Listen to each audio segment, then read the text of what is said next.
Para todo hay tiempo.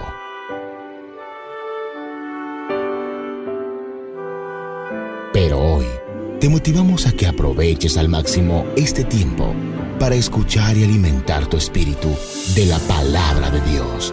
El Centro Internacional de Alabanza, CIA El Salvador, presenta a su pastor Javier Domínguez. Esto es Vida para tu Espíritu.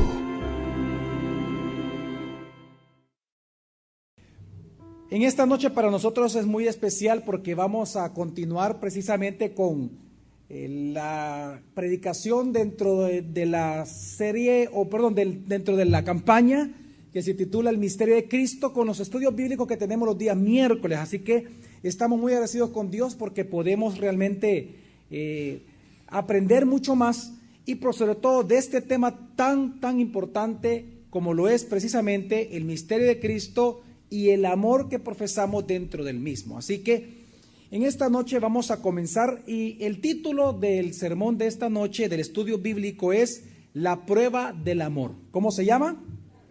La prueba del amor. Bueno, ellos realmente eran una iglesia muy rica. De hecho, eran rica en números, en oportunidades, en posesiones, en conocimiento, en amistades muy importantes y muy rica en dones espirituales. Era una iglesia, sin embargo, en donde sus fortalezas vinieron a convertirse en sus más grandes debilidades al faltarles el fundamento más importante para la obra de Dios. Y estoy hablando del amor. Y es precisamente dentro de la iglesia de Corinto que había muchos orgullosos, atrevidos, altaneros, que por su egoísmo producían grandes discordias, realmente divisiones, exhibiciones arrogantes de dones espirituales, porque ellos procuraban manifestar los dones más sobresalientes dentro de las congregaciones, pero no lo hacían para edificar la iglesia, sino que ellos lo hacían porque se amaban a sí mismos. Ellos no querían sobresalir en sus dones por amar al hermano, sino que ellos querían sobresalir en dones dentro de las iglesias, precisamente por amor a sí mismos, por tratar de ser respetados dentro de la congregación y por tratar de ganar un mayor control sobre los demás y admiración de parte de ellos. Por esa razón, Dios a través de Pablo les enseña que aunque ellos se creen ricos precisamente por sus dones y por su altruismo en su servicio, el problema es que ellos realmente eran pobres en lo más importante, en el amor. Ellos tenían de todo como iglesia en Corinto, pero a la vez no tenían nada. Porque aún teniéndolo todo, si no se tiene amor, ¿qué dice la palabra? Nada se es. Y por eso es que hoy le quiero dar la bienvenida a cada uno de ustedes realmente a este sermón, a este estudio bíblico de esta noche, porque precisamente hoy vamos a continuar estos estudios bíblicos correspondientes a esta gran campaña, el misterio de Cristo, siendo el tema de hoy la prueba del amor. El fin de semana pasado nosotros lo que hablamos fue que parte de la misión de la iglesia de Jesucristo como cuerpo de Cristo, como su misterio en el mundo, es manifestar precisamente el amor de Dios por medio del amor entre los creyentes. Hablamos que por ser hijos de Dios, amados de Dios, debemos de imitar su amor y que precisamente ese amor debe de ser como el de Él. ¿Se acuerdan ustedes? Hablamos de eso, ¿se recuerdan? ¿Cómo debe ser nuestro amor? Así como es el amor de nuestro Padre. Sacrificial, puro y generoso. Y precisamente hablamos que por esa clase de amor, es decir, no por nuestro hablar, sino que por esa clase de amor, es que Jesús dijo que seríamos reconocidos como discípulos de Él. Amén. Por eso es que precisamente el apóstol Juan establece en su carta que la prueba del amor es la prueba más fuerte de todas para saber si en verdad somos cristianos o no. Y por eso es que él habló precisamente poniendo el caso de Caín, en donde él decía que, por ejemplo, que a través de Caín nosotros podemos ver que es realmente el injusto, el malvado, el que aborrece al justo, que el impío es el que aborrece a los santos. Por tanto, si alguien dice que es cristiano, pero no ama a su hermano, sacrificándose por él o mostrándose con pureza en su relación o siendo generoso en su ayuda mutua, ese no es cristiano, sino que ese es un homicida y un embustero, al igual que Caín. Eso lo hablamos el fin de semana. Y Juan establece precisamente a través de Caín, a través del ejemplo de Caín, que si todo lo que nosotros hacemos en una iglesia, escuche, sea ministrar, sea servir, sea ayudar, sea cualquier cosa que hagamos en una iglesia, por muy importante que es, por muy grandioso que sea, por muy maravilloso que sea, si eso no pasa la prueba del amor, eso no es nada. Es vano y lleno de maldad. Y eso es lo que establece Juan en su carta. Y exactamente eso es lo que está pasando con la iglesia de Corinto. Lo que está sucediendo es que a pesar de que ellos tenían todo a su favor, ellos tenían predicaciones con gran oratoria. Recuerde que Corinto estaba solamente a 60 kilómetros al oeste de Grecia, donde se encontraba históricamente los más grandes oradores de toda la humanidad han estado en Grecia, en el tiempo bíblico. Y precisamente ellos tenían grandes oradores, grandes escuelas de oratoria. Sus predicaciones, según la historia de Corinto, de la iglesia de Corinto, eran fenomenales, eran impresionantes. Eran predicaciones muy motivacionales. A pesar de que tenían a favor también sus enseñanzas sublimes, su grande conocimiento, había gente muy erudita dentro de la iglesia.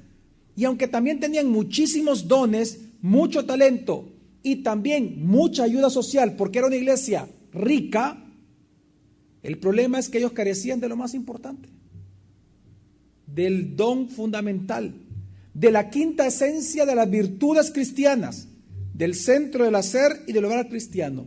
Ellos carecían de amor. Por esa razón, esta iglesia, aunque es una iglesia hermosa en cierta manera, comenzó a degradarse y comenzó a corromperse y comenzaron a haber una gran cantidad de divisiones, de rencillas, porque precisamente a pesar de que tenían grandes dones, grandes habilidades, había gran ayuda social, el problema es que ellos carecían de amor.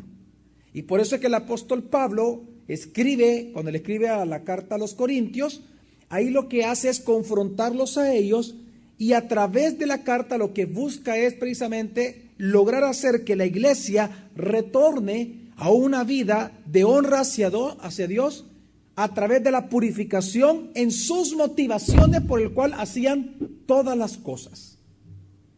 Por eso es que en este contexto, cuando llegamos a 1 de Corintios capítulo 12, en el versículo 31, que es el último versículo precisamente de Corintios, dice así la palabra del Señor, del capítulo 12, dice así el versículo 31. Anhelad pues los mejores dones, pero aún os muestro un camino más excelente. Anhelad pues los mejores, ¿qué, mi familia? Dones, pero aún os muestro un camino más excelente. Ahora, ¿qué estaba sucediendo en la iglesia de Corinto para que el apóstol tuvo que enseñarles que el camino más excelente para la vida de los creyentes como cuerpo de Cristo es el amor? Es decir, ¿qué estaba sucediendo para que el apóstol Pablo dijera esto? Que aunque ellos anhelaran y procuraran los mejores dones, había un camino más excelente aún. ¿Por qué Pablo tuvo que decir eso y escribir esto? Y es por lo siguiente. Una de las cosas que hemos de entender es que la iglesia de Corinto realmente es una iglesia muy rica. Precisamente rica en muchos sentidos, pero también muy rica en dones espirituales. Es más, es tan interesante, y yo no sé si usted se ha dado cuenta, pero es a la única iglesia a la cual el apóstol Pablo le dice que tiene todos los dones. ¿Dónde está eso? En 1 Corintios capítulo 1, versículo 7. Dice así la palabra. De tal manera que nada os falta en ningún don, aguardando la manifestación de nuestro Señor Jesús, el Mesías. Era una iglesia riquísima en dones. Nada les hacía falta con respecto a los dones. Sin embargo, el gran problema con Corinto es que ellos carecían de amor, del amor verdadero. Ellos eran personas sumamente egoístas, centrados en ellos mismos, absorbidos por sus propios anhelos y por sus propios deseos y pasiones. Por tanto, quiero que entendamos algo, mis amados, que si usted une estos dos elementos, es decir, mucho poder espiritual en un corazón egoísta, lo que usted obtiene es anarquía religiosa, anarquía eclesial, lucha por el poder, lucha por el control de las masas, comunismo espiritual. Cuando usted une poder espiritual en un corazón egoísta, es lo que se produce. Y es lo que comenzó a pasar en Corinto. Eran ricos en dones, pero con un corazón tenebroso, eso se volvió un gran problema. Fue tan terrible lo que estaba pasando en Corinto, que entonces vino el apóstol Pablo y les dijo en capítulo 12, versículo 14 al 18, lo siguiente. Porque el cuerpo no es un solo miembro, sino muchos. Si dijera el pie, porque no soy mano, no dependo del cuerpo, no por eso deja de ser del cuerpo. Y si dijera la oreja, porque no soy ojo, no dependo del cuerpo, no por eso deja de ser del cuerpo. Si todo el cuerpo fuera ojo, ¿dónde estaría la oreja? Si todo fuera oreja, ¿dónde estaría la nariz? Pero el caso es que Dios ha colocado a cada uno de los miembros en el cuerpo como Él quiso. ¿Por qué Pablo dijo esto? ¿Por qué lo dijo? Es más, lea el versículo 14 y se dará cuenta de algo. Dice, porque el cuerpo no es un solo miembro, sino ¿cuántos? ¿Por qué les dijo eso a ellos? ¿Por qué tuvo que decirles a cada miembro, hey, oigan, hermanos, el cuerpo trata de muchos miembros, no solo uno es el importante? Y es que dice, si dijera el pie, porque no soy mano, no dependo del cuerpo. Y si dijera la oreja, porque no soy ojo, no dependo del cuerpo.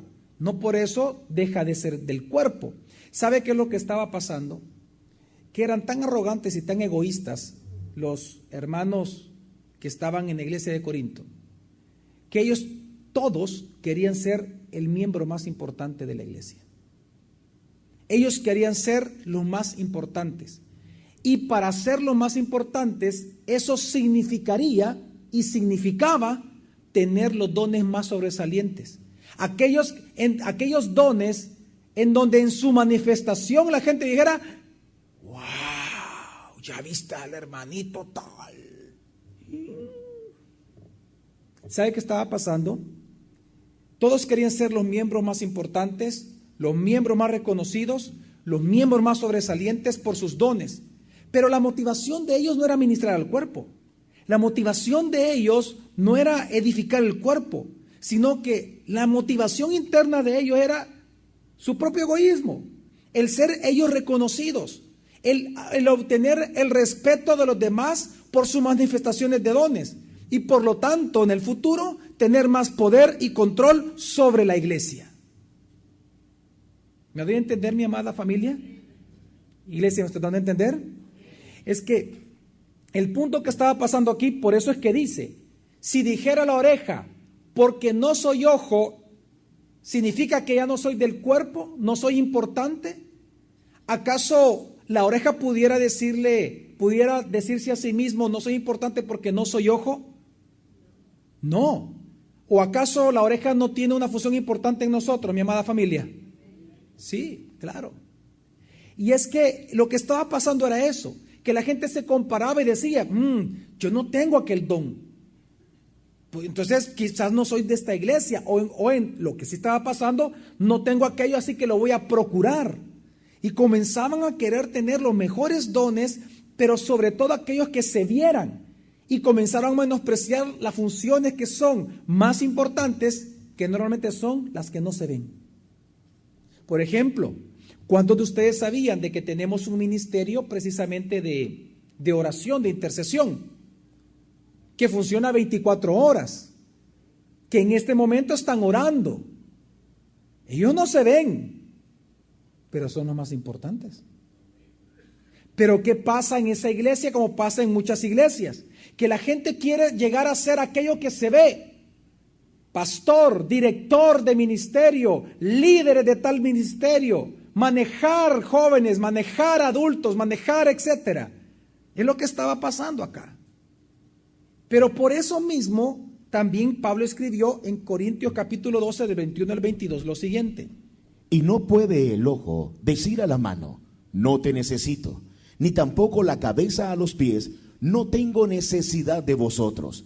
Antes bien, los miembros del cuerpo que parecen más débiles son los más necesarios. ¿Son más los qué?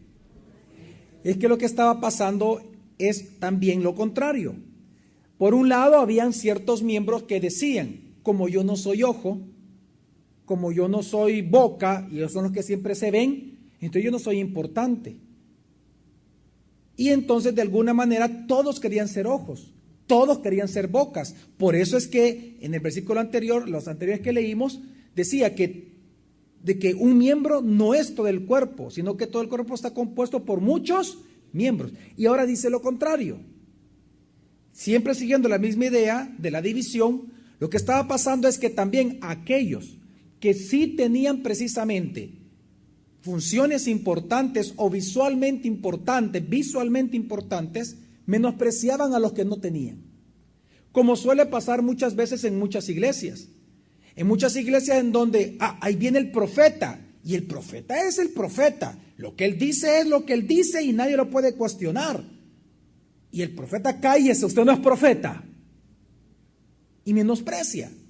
Entonces, no solamente estaba pasando, no todos solamente querían ser los mejores y más importantes miembros por sus dones, sino que también habían algunos que estaban menospreciando a los que no lo tenían. Y por eso también en el versículo 25 del mismo capítulo dice el apóstol Pablo: para que no haya división en el cuerpo, sino que todos los miembros se preocupen los unos por los otros. Anhelad pues los mejores dones, pero aún os muestro un camino más excelente. Para que no haya división en el cuerpo, sino que todos los miembros se preocupen los unos por los otros. Es decir, todos los miembros somos importantes. Amén. Pero ¿qué es lo que nos manda Dios? Que como tenemos diferentes dones, ¿qué tenemos que hacer con esos dones? Preocuparnos los unos por los otros. Entonces ahí es donde da el mandamiento. Anhelad pues los dones mejores. Pero hay un don que es el más grande de todos. Hay uno que es el más excelente. Y hay uno que es el fundamento de todos. El amor.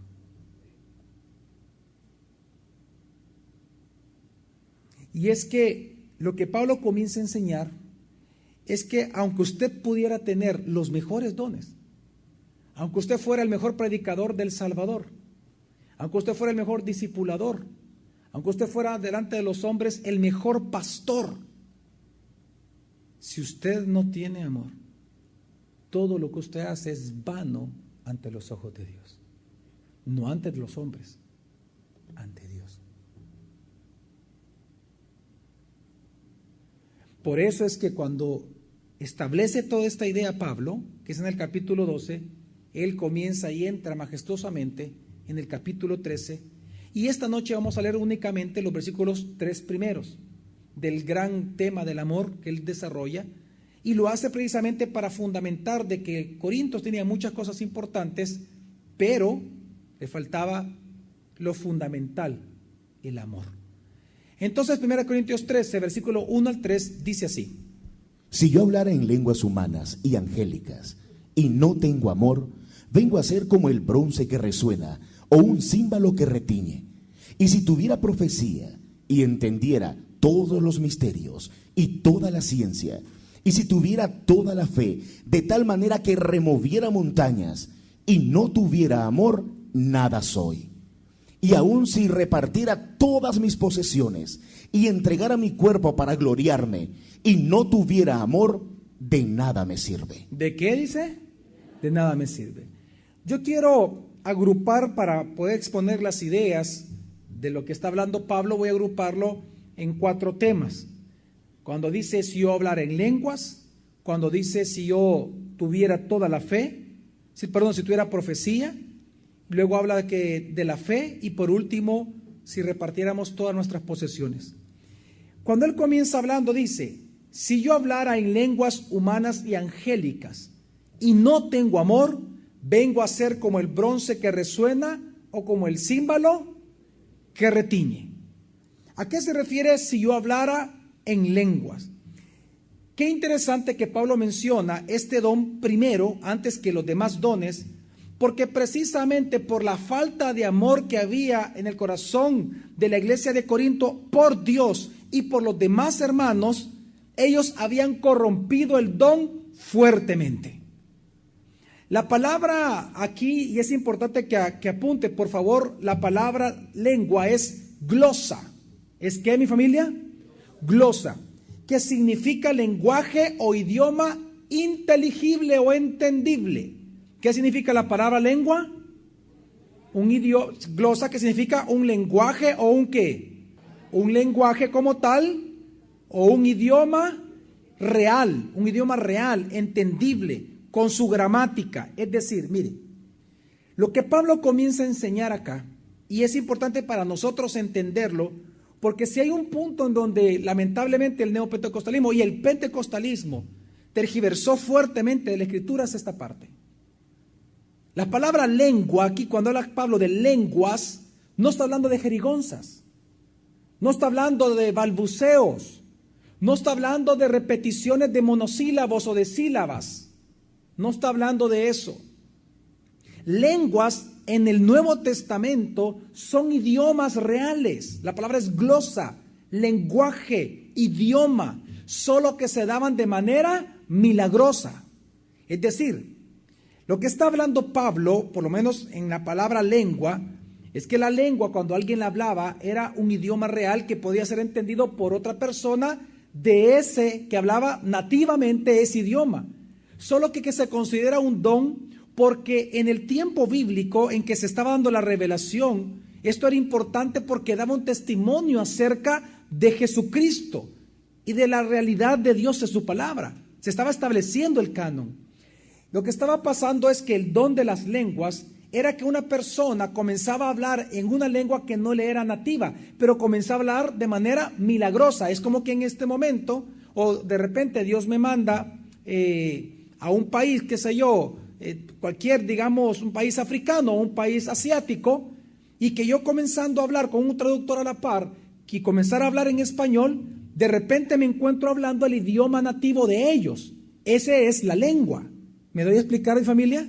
Es un idioma real. Entonces, lo que está pasando es que lo que estaba sucediendo con ellos es que ellos habían malversado y mal ocupado las lenguas, como sucede hoy en día.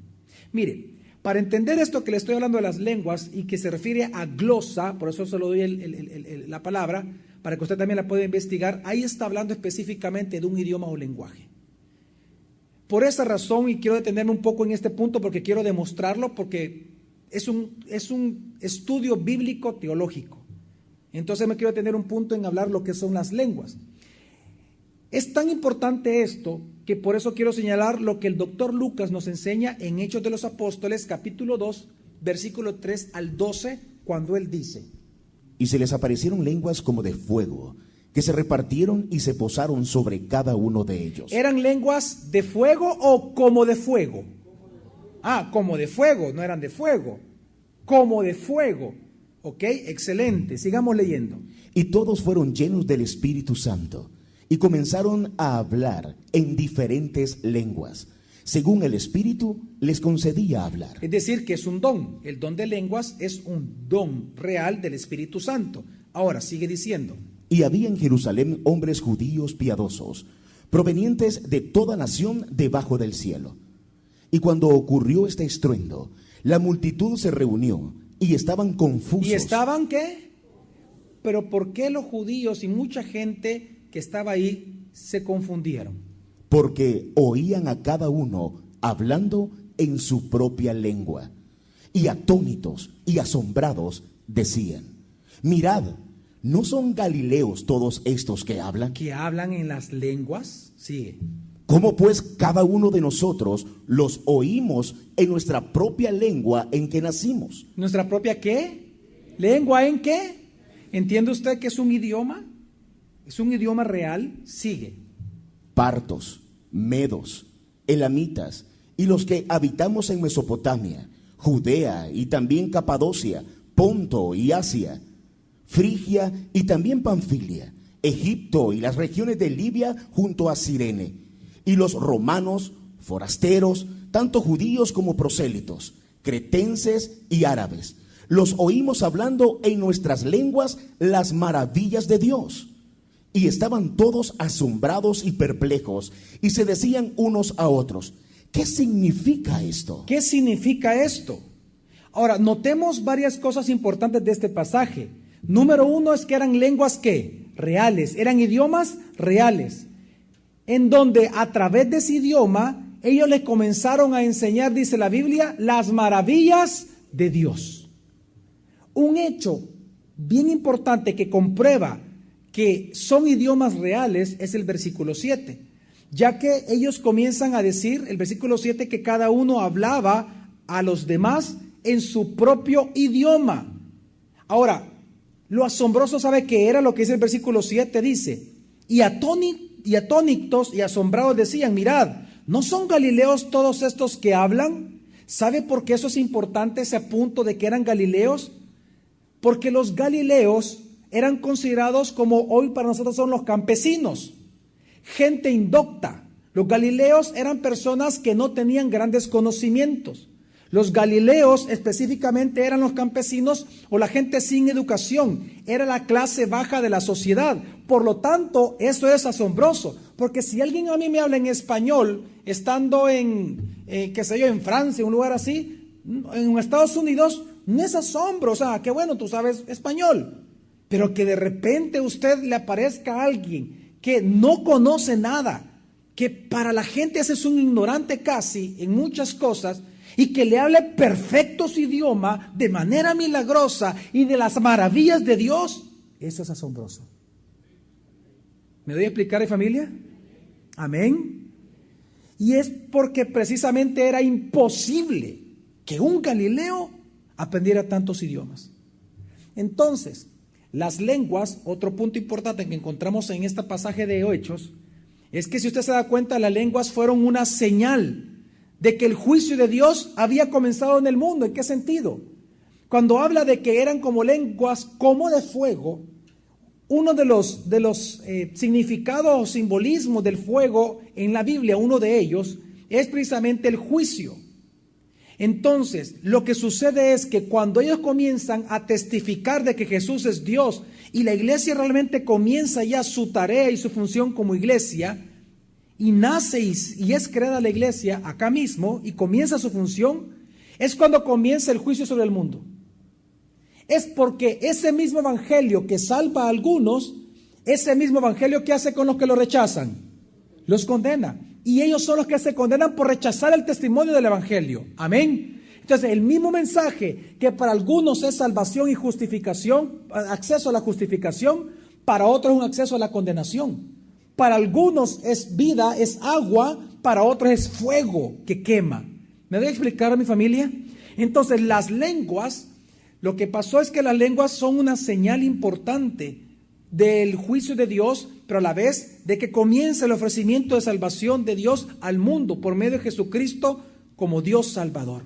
Por lo tanto, aquellos que rechacen el evangelio son condenados, se condenan a sí mismos, pero los que reciban el evangelio son salvados por Jesucristo. Por lo tanto, es importante entender algo. Las lenguas no son para el devocional personal. Las lenguas no son para que usted ore en su devocional.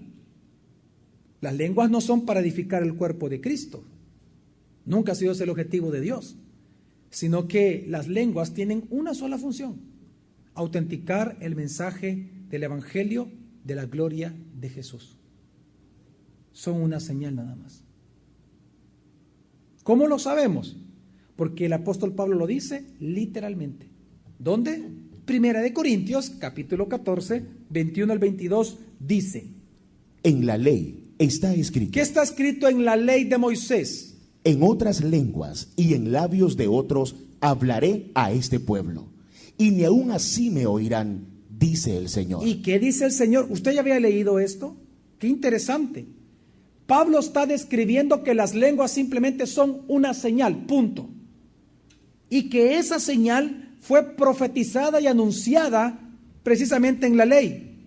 En otras lenguas y en labios de otros hablaré a este pueblo, pero aún así, ni aún así, me oirán, dice el Señor.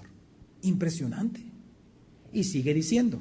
Así que las lenguas son por señal, no a los que creen, sino a los incrédulos. Solo es una señal de que el testimonio que estamos dando de Jesús es real y que proviene de Dios. Sigue. Pero la profecía no a los incrédulos, sino a los que creen. Y quiero enfatizar esto porque muchos piensan, precisamente por esa herencia pentecostal fuerte que se tiene en este punto muy tergiversado, es que muchos piensan que las lenguas son para edificar o fueron para edificar, y no fueron para eso. Nunca Dios las dio para edificar, sino que las lenguas fueron dadas como una señal. Y lo está diciendo la Biblia misma. ¿Amén, mi familia? Ahora, entonces, volviendo al punto del amor. Entonces, pastor, ¿cuál fue el problema entonces de la iglesia de Corinto para que Pablo les diga que, aunque hablen en lenguas, si no tienen amor, no sirve de nada las mismas lenguas inteligibles? ¿Qué estaba pasando en la iglesia de Corinto? Lo que estaba pasando es lo siguiente. Lo que pasa es que ellos comenzaron a hacer lo que lamentablemente hoy sucede en otros lugares.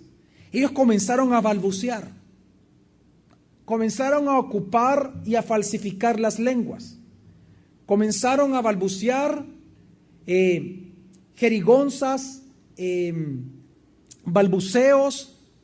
Lamentablemente, al hacer eso, escuche por favor, a través de tratar de imitar un don real para aquel entonces, los demonios entraron a la iglesia. Y entraron de tal manera que aún los que hablaban en lenguas terminaron blasfemando contra Cristo. Miren, una vez más recordemos el versículo de Pablo. Dice 1 Corintios 13, del 1 al 3. Perdón, solo versículo 1 dice. Si yo hablara en lenguas humanas y angélicas y no tengo amor, vengo a ser como el bronce que resuena o un címbalo que retiñe. Es decir, palabras vanas, vacías. ¿Pero por qué dijo esto Pablo? Bueno, por esto. Lo que pasa es que muchos buscaban ser aclamados por todos. Por lo tanto, lo que sucedía en la iglesia de Corinto es que comenzaron a hacer shows, hablando jerigonzas y moviéndose exasperadamente, moviéndose acalambradamente con saltos, y comenzaban a balbucear en voz alta, tratando de provocar las lenguas, engañar a aquellos. Y la gente decía, es una lengua, lo que pasa es que no la entendemos, pero el hermanito está hablando una lengua. Oh, miren, una lengua, wow. Y entre ese balbuceo, lo que la iglesia perdió el discernimiento de no escuchar las palabras. Porque resulta ser que estos que estaban balbuceando comenzaron a blasfemar contra Jesús. ¿Cómo lo sabemos? Fíjese que lo que estaba pasando es lo siguiente. Si usted me acompaña ahí mismo en el capítulo 1 Corintios 12, por favor acompáñeme en la Biblia. Versículo 3 dice: por tanto, os hago saber que nadie que hable por el Espíritu de Dios llama anatema a Jesús, y nadie puede llamar a Jesús Señor sino por el Espíritu. ¿Sabe por qué tiene que explicar eso? Porque el problema es que habían superado el don sobre la doctrina, habían puesto el don por sobre la palabra. Entonces los que trataban de balbucear y hacer cosas y jerigonzas, el gran problema es que ellos comenzaban a blasfemar en contra de Jesús, y la gente se tragaba el gran camello, porque el fulano está hablando en lenguas. ¿Me voy a explicar, familia? Por eso está hablando Pablo de esto. Entonces, por esto que estoy hablando es que también Pablo en el capítulo 14, versículos 6 al 11, también sigue diciendo lo siguiente. Porque, hermanos, si yo fuera a vosotros hablando lenguas, ¿de qué provecho os sería si no os hablara con revelación o conocimiento o con profecía o doctrina? ¿Entiende usted el contraste? Una vez más léelo. Veamos el contraste.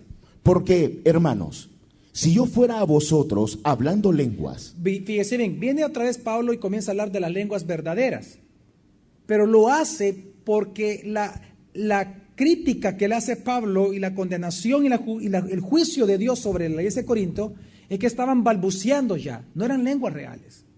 Es muy parecido a lo que hoy pasa en muchos lugares. Entonces, precisamente cuando eso sucede, entonces él les da explicación y dice, ¿de qué sirve que yo comience a hablar en lenguas aquí? Dice, ¿de qué sirve? ¿De qué provecho sería si yo hablara con lenguas, pero no hablo con revelación como apóstol?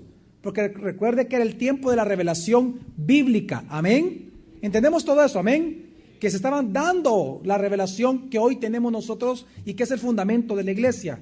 En otras palabras, se estaba dando lo que usted le conoce hoy como el Nuevo Testamento. Entonces dice, ¿de qué provecho sería si yo si yo hablo en lenguas, pero no hay revelación, no hay conocimiento, no hay profecía o no hay qué? Doctrina. ¿De qué sirve entonces? Dice, y sigue diciendo. Aún las cosas inanimadas que dan sonidos, bien la flauta o la cítara, si no dieran distinción a los sonidos, ¿cómo se sabrá lo que se toca con la flauta o se tañe con la cítara? Qué tremenda comparación. Por eso es que los pentecostales de cepa colorada y los neopentecostales, este versículo nunca lo tocan. Porque ¿sabe qué está diciendo Pablo? Aún hasta los instrumentos, cuando son tocados mal, molesta, no se entiende. No sirve entonces lo que está haciendo, por lo tanto no es de Dios. Pero sí, cuando viene es como que yo trataba de tocar el piano. O sea, yo no puedo tocar piano. Usted se aburriría y diría, está loco el pastor. Pero ¿qué pasa si pasamos el pastor Sandoval ahorita? Y todos, wow, qué bonito. O sea, entendemos la música. Me voy a explicar con el ejemplo de mi familia. Es poderoso el ejemplo que está dando Pablo, porque está diciendo el gran problema que estaba pasando en Corinto, que lo único que ahí habían era instrumentos desafinados. Es más, músicos, no músicos, personas que se hacían pasar por músicos, pero que no sabían nada de música. Exactamente. Y por eso sigue diciendo el versículo 8. Y si la trompeta diera un sonido confuso, ¿quién se prepararía para la batalla? Así también vosotros. Wow, así también vosotros. Si por la lengua no dierais palabra comprensible, ¿cómo se entenderá lo que se habla? Porque estaréis hablando al aire. Tantas clases de voces hay, quizás en el mundo, y ninguna carece de significado. ¡Ninguna! Tú, Pastor Manuel, que te gusta los idiomas y que has ido a diferentes cursos, todas las palabras de los idiomas tienen sentido, ¿sí o no? Todas, de todos los idiomas. Y lo que está haciendo Pablo. Entonces, ¿qué pasa? Pero si no entiendo el significado de la voz, seré un extranjero para el que habla, y el que habla, un extranjero para mí. Y el versículo 9 es otro que no lo tocan. Dice, y así también vosotros, si por la lengua no dieras palabra comprensible. Fíjese bien, si no dieras, ¿qué dice? Palabras comprensibles. Ahora, una cosa es la palabra bububá. Yo acabo de inventar una palabra, bububá. Ahora, ¿significa algo la palabra bububá? No. Entonces, dice, ¿cómo se entenderá lo que se habla? Una cosa es expresar, otra cosa es el sentido. ¿Sabe qué está dando por sentado el apóstol Pablo? Que toda lengua verdadera de Dios siempre se tiene que entender. Si no, nunca es de Dios. Entonces, ¿y sabe por qué Pablo les dice esto? Porque quiero recordarles algo. Usted recuerde que Corinto se encuentra precisamente en la parte del Peloponeso. Está al este de Italia. O sea, si usted ubica el mapa de la bota famosa de Italia, y usted lo ubica en el mapa en el Mediterráneo y se va a la derecha, al final precisamente de lo que era en aquel entonces la provincia de Acaya, ahí se encuentra Corinto, en esa península del Peloponeso. Precisamente ahí, ellos eran una ciudad muy comercial, entonces eran muy adinerados. Pero también, precisamente porque había mucho turismo, ellos edificaron grandes edificaciones, una de ellas, como era común en todas las grandes provincias romanas, la Acrópolis. Y la Acrópolis, recuerdan ustedes, son aquellos grandes templos que construían en la parte más alta de la ciudad. Pues Corinto era de por sí una ciudad alta. En la parte más alta, ellos construyeron precisamente, qué interesante, por eso Pablo está hablando esto, y Dios, fenomenal. ¿Saben ustedes a qué diosa precisamente del panteísmo griego ellos adoraban y le habían construido precisamente la Acrópolis de todo Corinto? A Afrodita, la diosa del amor.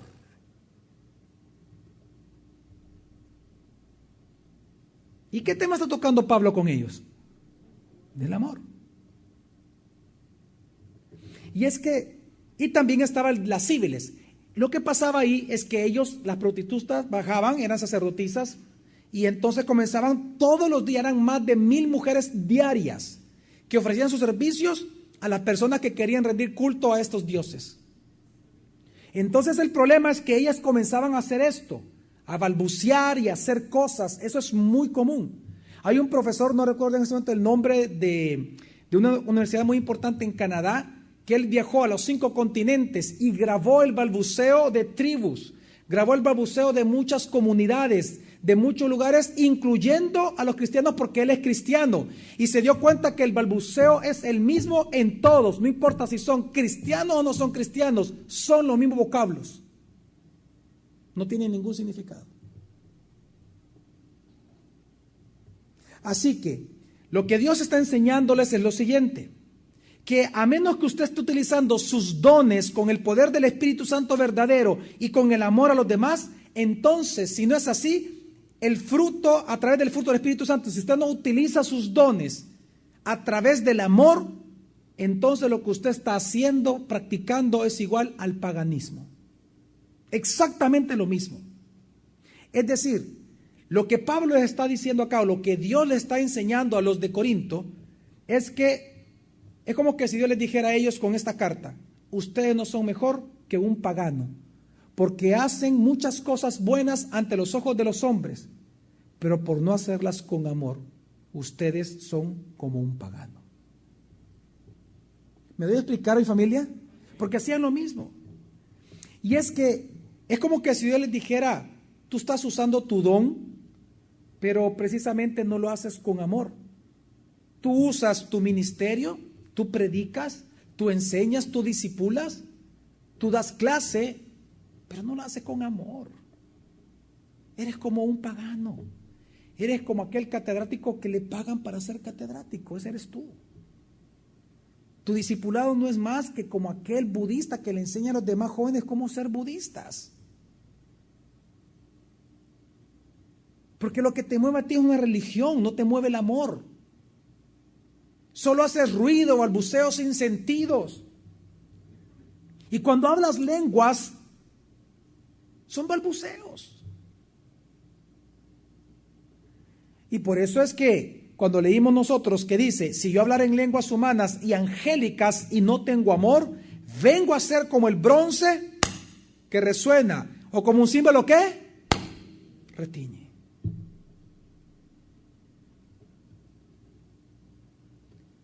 Ahora, es importante entender de que todo Corintios 13, capítulo 13, es una hipérbole.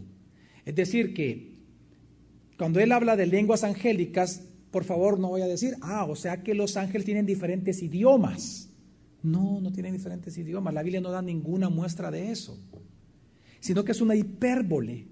Pablo lo que está haciendo es exagerando precisamente para dar a entender su punto de la falta de amor, que aunque usted sepa todos los idiomas del mundo, aún todos los idiomas que Dios pudiera hablar, si no tiene amor, solo es un símbolo que resuena. ¿Me voy a explicar, familia? ¿Me voy a explicar? Y esto se va poniendo más caliente, porque luego viene una parte que es muy propia y muy fuerte en esta iglesia. Dice la Biblia en versículo: y si tuviera profecía y entendiera todos los misterios y toda la ciencia, y luego habla de la fe y dice: y no tuviera amor, nada que. Dice: si yo tuviera profecía, si yo entendiera todos los misterios de Dios, ¿ve usted la hipérbole? ¿Hay alguien que puede conocer todos los misterios de Dios? No, pero Pablo, fíjense, por eso es una hipérbole. Pablo no está diciendo que se puede llegar a conocer todos los misterios de Dios. No vaya a confundir, hay que saber estudiar la Biblia. No, es una hipérbole.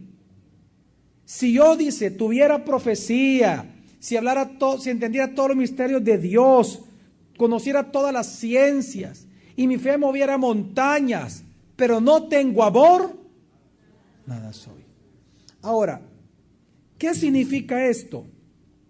Y si tuviera profecía y entendiera todos los misterios y toda la ciencia, y si tuviera toda la fe, de tal manera que removiera montañas, y no tuviera amor, nada soy. Y no tuviera amor, ¿qué dice? Nada soy. Ahora, ¿a qué se refiere con profecía? Estamos en un estudio bíblico, ¿qué? Teológico. ¿A qué se refiere con profecía? Mire, la profecía dentro de la lista de Pablo para la iglesia de Corintio es el más grande de todos los dones, pero no es el más excelente. Es el más importante, pero no el más excelente. Es sí el mayor. ¿En qué sentido? La palabra profecía, que él ocupa en 1 Corintios 13 y 14, la palabra profecía, si bien es cierto su uso, se puede ocupar incluso para adivinadores, porque la palabra es la misma para adivinación o adivinadores. El uso que se le da en Corintios y que los apóstoles le dieron, y lo vemos en todas las cartas, se refieren casi siempre, precisamente, no hablar de eventos futuros, como hoy se entiende, sino que está hablando de hablar y de enseñar y proclamar la doctrina. Profetizar es enseñar la Biblia. Por ejemplo, lo que en esta noche estoy haciendo, si lo está haciendo, es profetizando. ¿Ok? ¿Me voy a explicar a mi familia? Transmitiéndole lo que ya está escrito. No me estoy inventando nada, solo estoy transmitiendo, exponiendo la escritura. ¿Amén, mi familia? Entonces, ¿cómo se lo compruebo? Solo quiero que leamos varios versículos para que usted entienda que el uso de la profecía para Pablo, en este contexto de Corintios también, y en muchas cartas también, es el de la enseñanza bíblica. Por ejemplo, un discipulador con su discípulo, ¿qué está haciendo? Profetizando. Y cuando el discípulo le explica a él lo que entiende o lo que ha aprendido de la palabra, ¿qué está haciendo? Profetizando. Exactamente. Versículos, hay una gran cantidad, solo puse algunos. 1 Corintios 14, 1 dice: Seguid el amor y procurad los dones espirituales, pero sobre todo que profeticéis. Ahora, ¿a qué se refiere con profetizar? Hablar eventos futuros. Es que ¿sabe lo que pasa acá? Pablo, usted pudiera decir, pero pastor, ¿que acaso no se está contradiciendo Pablo? Porque mire, fíjese bien lo que le quiero explicar.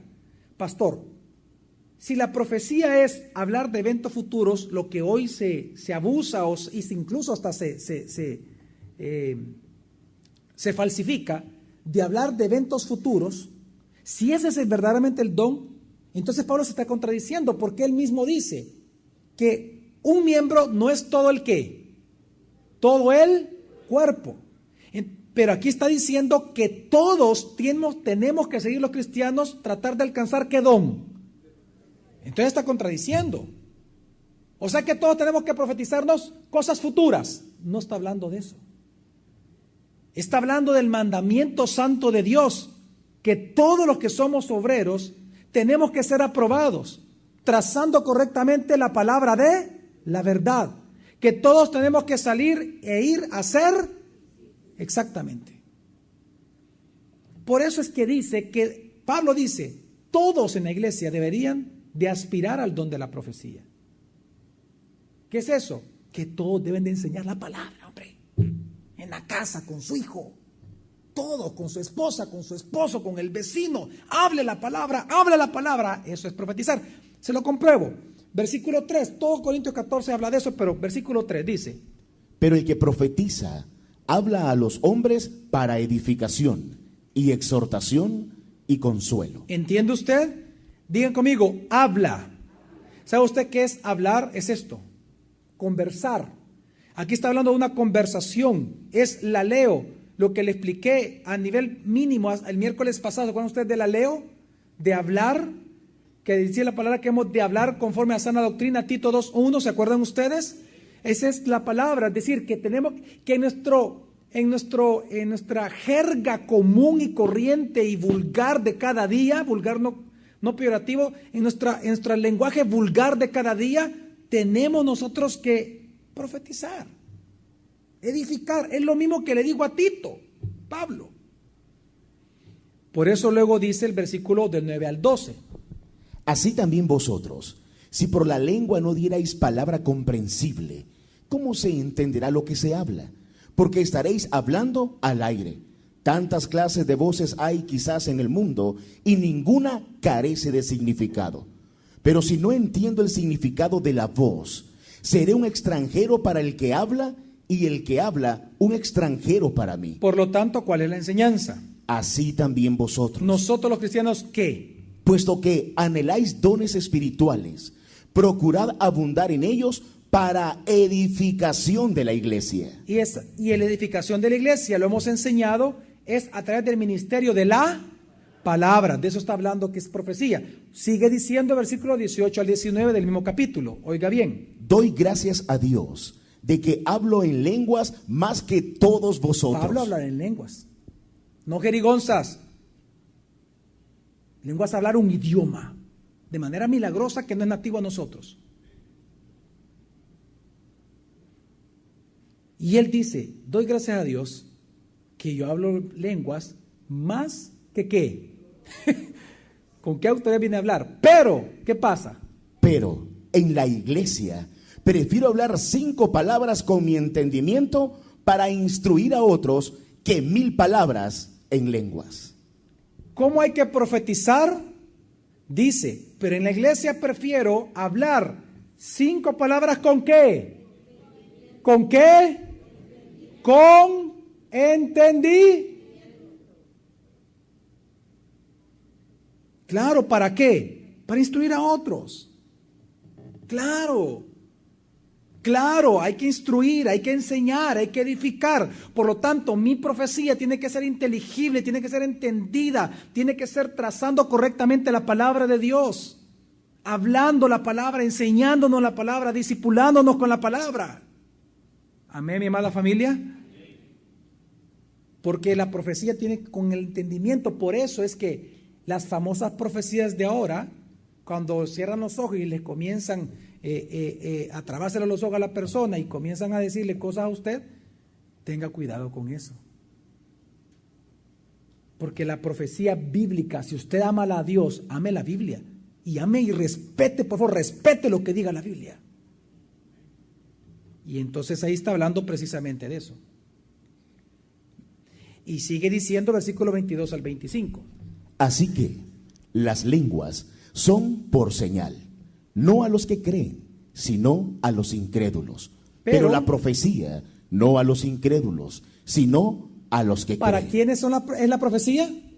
Para los que creen. Ahora, si usted hasta este momento casi está rasgando sus vestiduras porque viene a una iglesia pentecostal o neopentecostal y está ahí casi rasgándose las vestiduras, yo le pido que sea humilde.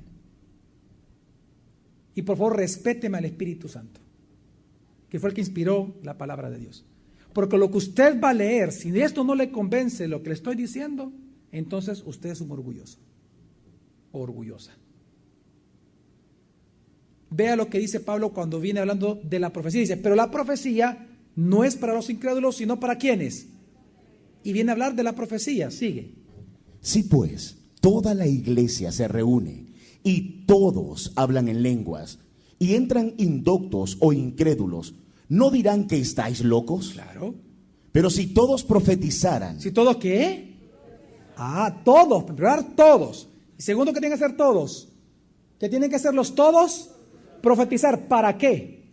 Y entra algún incrédulo o indocto, por todos es convencido, por todos es juzgado. La palabra. Lo oculto de su corazón se hace manifiesto, y así, postrándose sobre el rostro, adorará a Dios, reconociendo que Dios está verdaderamente entre vosotros. Eso es por la profecía. Por eso es que la palabra profética más segura, ¿cuál es? La palabra de Dios. ¿Qué es lo que nos convierte a nosotros? La palabra de Dios. Es la gracia, sabemos, pero obviamente es por creer el testimonio de ¿quién? De la palabra de Dios, el evangelio de Jesucristo. Entonces, en una reunión, y eso es profecía, si en una reunión entran indoctos e inconversos, y usted está hablando jerigonzas, aparte que no es de Dios, y van a pensar que usted está loco. ¿Sabe? Miren, mi familia, vean todos para acá. ¿Sabe por qué Pablo está hablando de esto? Porque es lo que estaba pasando en Corintios. Ellos hacían shows y hablaban en jerigonzas porque ellos querían tener poder sobre los demás, demostrar a través de los dones que son más importantes que los demás y que los demás le rendieran pleitesía y se sujetaran a ellos. Pero no lo hacían por edificar al indocto que entraba. Porque si usted ama, por ejemplo, si aquí hubiera un indocto ahora esta noche, con mayor razón tengo que ir más despacio para que entienda la Escritura. ¿Me voy a explicar? Amén. Y todos tendrían que soportar eso, ¿sí o no? ¿Por amor a quién? Al indocto. Esa es una iglesia que ama. Pero aquí lo que estaba pasando es que la agarraban con bandereta para ellos sobresalir, para ellos controlar, para ser admirados, para recibir pleitesía, para controlar la iglesia, tener autoridad en la iglesia, y les valían los indoctos. Y por eso luego al final del 14 Pablo dice: porque todos podéis profetizar uno por uno. Claro. Para que todos aprendan y todos sean exhortados. ¿Cuántos dicen conmigo gloria a Dios? ¿Hemos entendido, mi familia, esta parte? Entonces, lo que sucedía era que se estaba escribiendo, que vamos a entender algo, en esta época de Pablo se estaba escribiendo lo que se le llama la revelación de Dios. Amén. Por lo tanto, tiene que entender usted que el apóstol y el profeta como ministerio, por eso es que ellos estimulaban a la fe. El apóstol iniciaba las obras de las iglesias y el profeta, al igual que el apóstol, eran los que estaban dando la revelación que hoy tenemos, que se llama Nuevo Testamento. Es más, en el tiempo que fue escrita la palabra, la carta de Corinto, fue alrededor del año 54. Estamos ahora, si usted, aquí los matemáticos, 54 menos 33. ¿Cuánto? 21. Habían pasado 21 años de la muerte y resurrección ¿de quién? De Cristo. 21 años. Todavía se estaba dando la revelación. Más o menos ¿en qué año murió el apóstol Juan? 98, 99. Exactamente después de Cristo. Y con él se cierra ¿el qué? El canon bíblico. Entonces, fíjese bien. Lo que está tratando de decir es lo siguiente. Acá, por eso es que la Biblia está hablando del profeta. ¿Por qué está hablando todo esto Pablo? Porque el profeta era aquel que establecía la revelación de Dios en aquel momento junto con los apóstoles. Por eso es que la Escritura dice que la iglesia es edificada sobre el fundamento que ya fue puesto ¿por quiénes? Por los apóstoles y los profetas. Porque se estaba dando apenas la revelación, lo que hoy se conoce como la Biblia. Pero una vez cerrado el canon bíblico, la iglesia ahora se fundamenta sobre estos escritos de los apóstoles y profetas, sobre lo que ellos escribieron, pero la función de apóstol y profeta de aquellos que dan revelación, ya concluyó. Quiero que lo entiendan.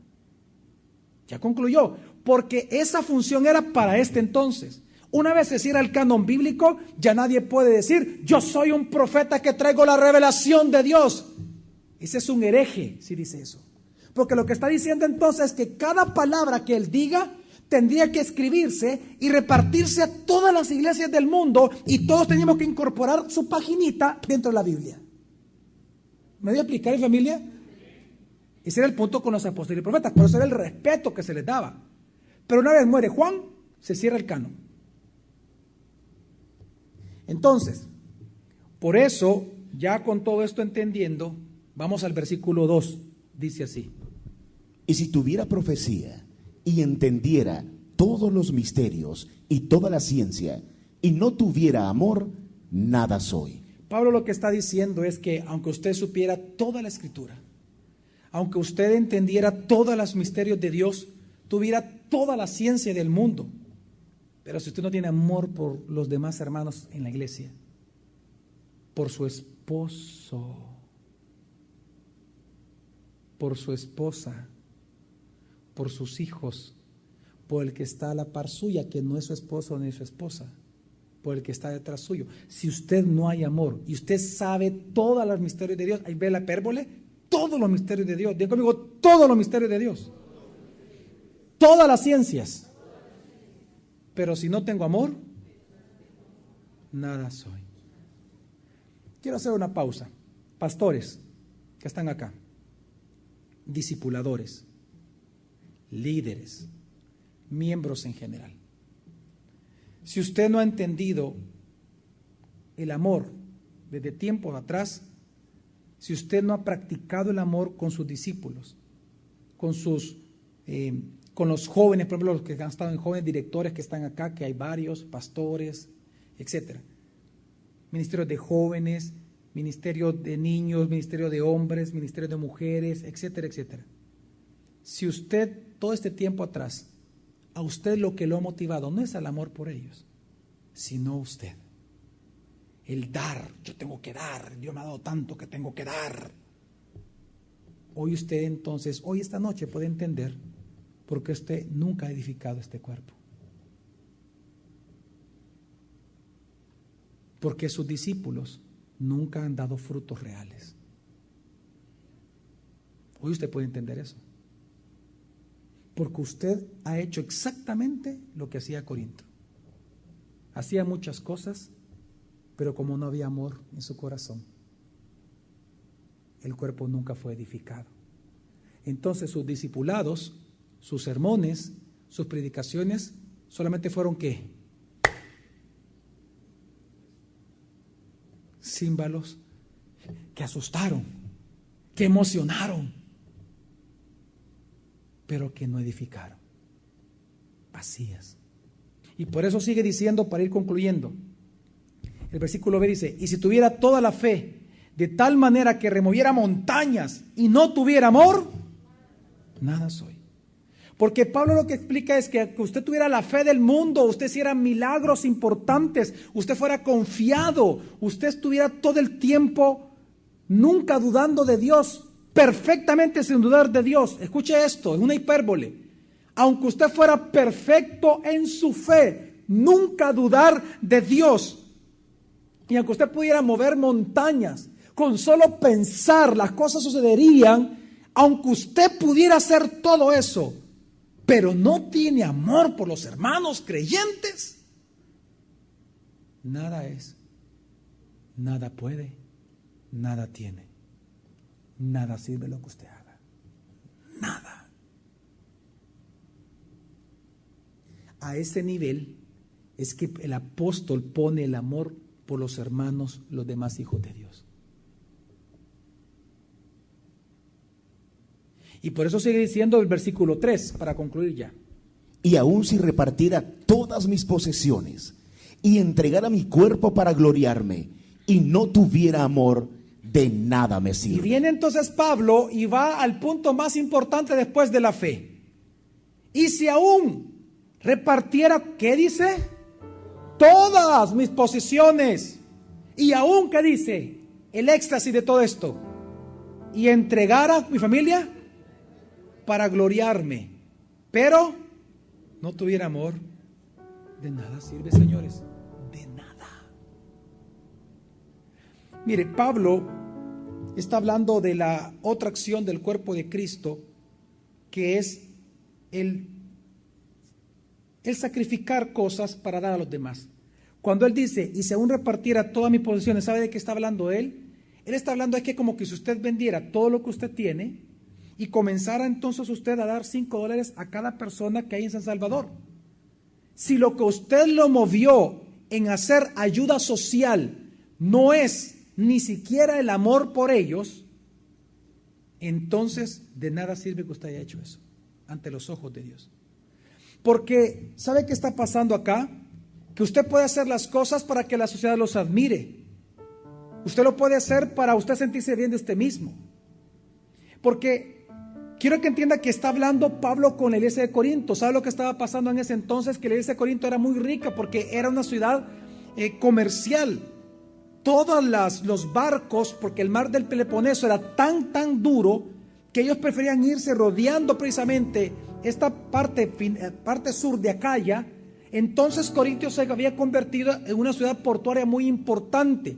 Ahí ellos tenían contacto con italianos, con gente de África, con gente de la India, con gente con comercios de Egipto llegaban, aparte de todo Roma, obviamente, y de Grecia. Era una ciudad muy rica, muy adinerada.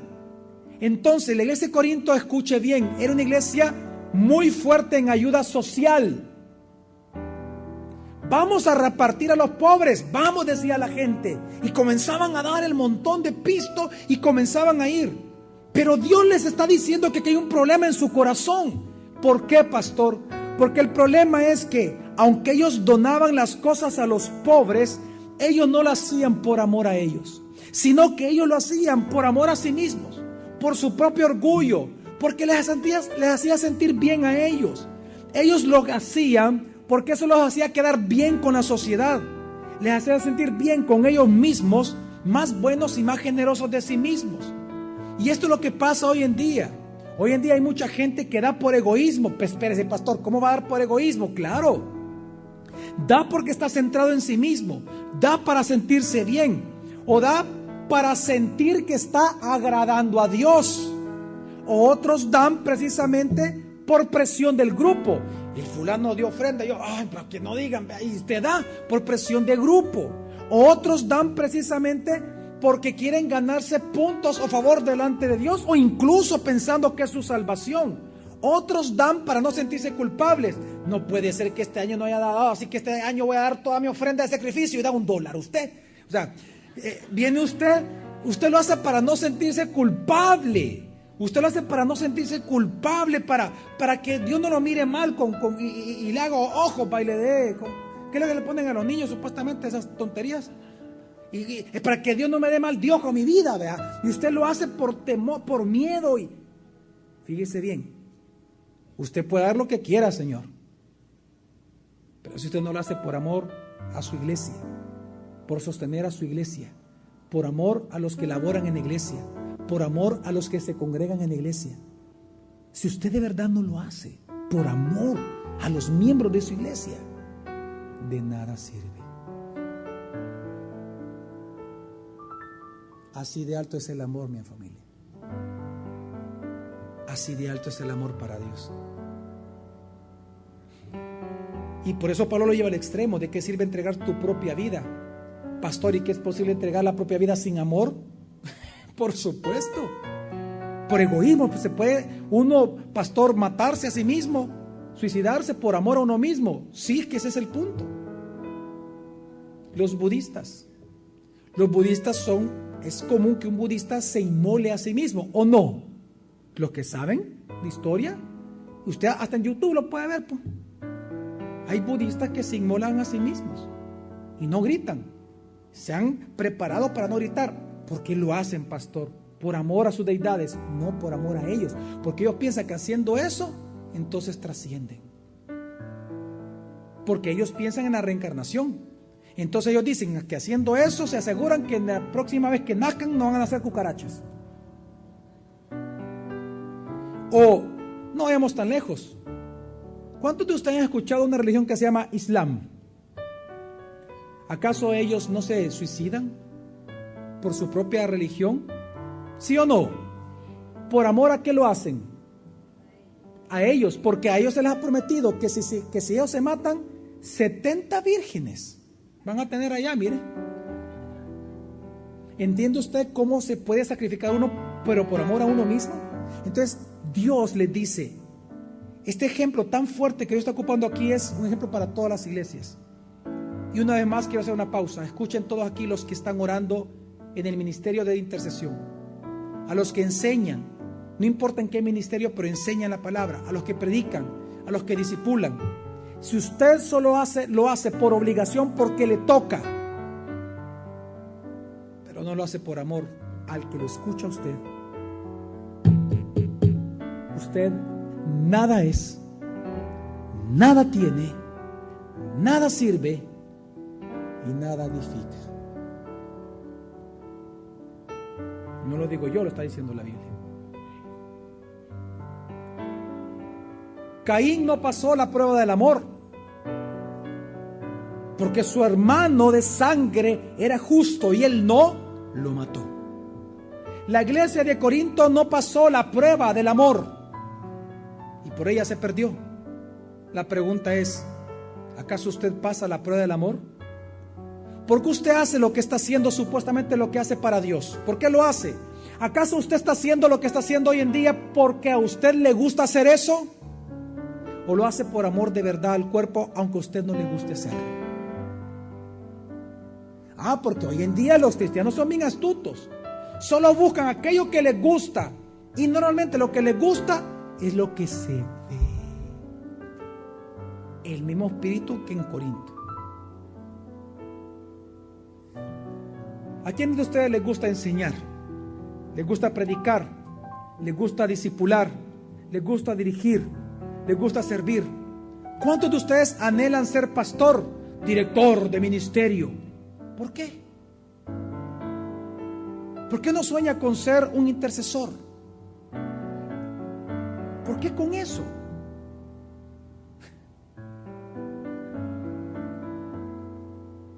¿Acaso lo hace por usted mismo? ¿Por lo que usted va a alcanzar? ¿Por lo que usted sabe que usted va a recibir en su momento? ¿De parte de la gente? ¿O porque usted ama de verdad al Hijo de Dios, al cual va a ser ministrado con lo que usted enseñe?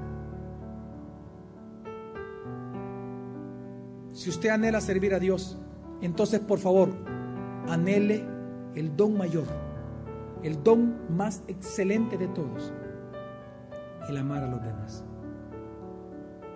Por encima de la profecía, por encima de la enseñanza, por encima de la predicación, por encima del pastorado, el amor a los creyentes, el amor a los jóvenes, el amor al adulto, el amor. 1 Corintios 13:13 dice: Y ahora permanecen la fe, la esperanza y el amor, estos tres, pero el mayor de ellos es el amor. Si usted nada hace por amor, entienda, usted nada es y nada le sirve a Dios. Ahora, ¿dónde se encuentra este amor, pastor? ¿Cómo se obtiene? En la regeneración. Y solo quiero que entendamos que este amor que tenemos los cristianos por los demás se nos ha sido otorgado, así que nadie tiene excusa, siendo verdadero cristiano, de decir: es que me cuesta mal, hermano, pastor. Nadie tiene excusa. Por eso Pablo dice que el que aborrece a su hermano, él es un ¿qué? Y el amor de Dios, ¿qué dice? No está en él. Porque un cristiano verdadero, que el amor de Dios nos constriñe, no puede decir: ay, qué aburrido amar a los demás, pastor. No puede, o sea, es imposible, porque es parte de la marca o la prueba de un creyente. Pero se llama la prueba del amor, porque prueba que somos cristianos. ¿Por qué? ¿Cuál es el primer gran fruto del Espíritu Santo que sostiene todos los demás? Gálatas 5:22. Pero el fruto del Espíritu es amor, gozo y paz, paciencia, benignidad y bondad, fidelidad. ¿Es que el primero? Amor. Romanos 5:5. ¿Y este amor cómo se depositó en nosotros? Y la esperanza no será avergonzada. ¿Por qué? Porque el amor de Dios ha sido derramado en nuestros corazones por el Espíritu Santo que nos fue dado. Así que por eso es la prueba. Si usted tiene de verdad el Espíritu Santo, ¿cuántos aquí tienen el Espíritu Santo? ¿Usted tiene el Espíritu Santo? Tenga la mano en alto. Pregúntese, ¿usted de verdad ama a su esposo, a su esposa, a sus hijos? Baje la mano. Ahora, ¿usted ama a los hermanos en la iglesia? ¿A su pastor? ¿Al pastor Sandoval? ¿A los que sirven? ¿A los de tráfico? Mire, hermanos, amémonos unos a otros como Cristo nos ha amado. Amémonos, mostrémonos amor.